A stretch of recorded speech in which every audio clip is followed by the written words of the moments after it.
ఆ హాస్టల్లో చదువుకుంటే వాళ్ళ అమ్మాయిలు వ్యభిచారం చేసినట్టు నువ్వు చూసినావా టోనీ గారు? అన్నల్దాస్ బాను, అత్యాచారాలు జరిగినాయి, వ్యభిచారాలు జరిగినాయి నువ్వు నిరూపించగలుగుతావు. ఇప్పుడు నీ గవర్నమెంటే కదా. మీరు అందరూ వెళ్ళి మహేందర్ రెడ్డి అని తీసుకుపోయి ముఖ్యమంత్రి దగ్గరికి పోయి ఒక కమిటీ వేసి విచారణ చేయండి. చిక్కాల రామారావు చేసిండా లేకపోతే నరసింహారావు చేసిండా అన్ని బయటపడతాయి కదా. ఈ చాతగాని మాటలు ఎందుకు ఇవన్నీ?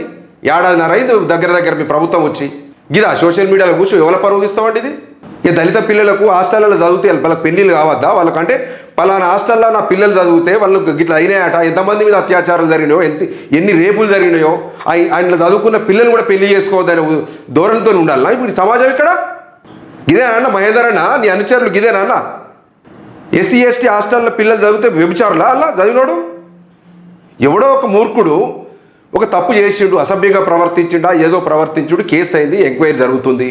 నువ్వు తప్పించారని ఆరోపణ చేసినప్పుడు ఏం చేయాలి మీరు? ఇప్పుడు మీదే కదా ప్రభుత్వం.